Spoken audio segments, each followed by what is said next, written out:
funksionojnë. Pra Memli besoj që këtë e ka bë dhe ka një merit të posaçme. Mos ka gabuar që ka dhënë dorëheqje. Tashti, po kaloj edhe aty. Kur thash krahasimisht ku e mori partinë, ku e çoi 2025-ën, dhe çfarë ka ndodhur, gabimi vetëm i Memli Krasniqit në këto 4-5 vite ndoshta ka qenë veç Drenasi. Pra ngutia e tij ose mendimi i tij ose nuk e di se çka ka pas në mendjen e tij, por ndoshta ky mund të qenë gabimi vetëm në cilin unë nuk e besoj që i ka kushtuar vetëm Drenasi si koncept, sepse përpos çështjes së dorëheqjes që përmenda, Memli Krasniqi ka treguar dhe leadership të lartë kur e propozoi Bedir Hamzën për kandidat për kryeministër, pra një kandidat konsensual në mesin e shumë zhvillimeve të brendshme politike që kanë ndodhur brenda PDK-s.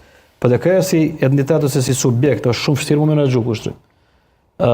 Por sepse ka brenda shumë grupe, sidomos pas shkurjes së zotit Thaçit dhe zotit Veseli, të cilat nuk janë shpërfaqur ndoshta jashtë, por kanë pas diskutime të brendshme brenda subjektit. Krahasimisht nëse marrim LDK-n që ato shpërfaqen jashtë dhe bëhet diskutim publik. Pra Memli këtë ka arrit mas të madhe ta ruaj, ta menaxhoj, ta forcoj partinë dhe ta sjell me një rezultat konkret. Kështu që a është e ngushme apo jo? Unë besoj që zoti Krasniqi ka bërë këtë pak në nguti dhe kur po flas në nguti është sepse ndoshta është dashur të pritet edhe një palë zgjedhje që tash mbahen në dhjetor për të pasur një rikonfirmim. Por e thash edhe një herë, kur analizon zhvillimet e brendshme që po ndodhin, unë besoj që rezultati në Prishtinë, Orari Ismaili dhe Drenasi dhe shembull Mitrovica tash së fundit dhe gjithçka tjetër ka krijuar një momentum të ri brenda PDK-s dhe brenda strukturave, të cilët në favore më thoj se kërkuan kokën e tij si arsyetim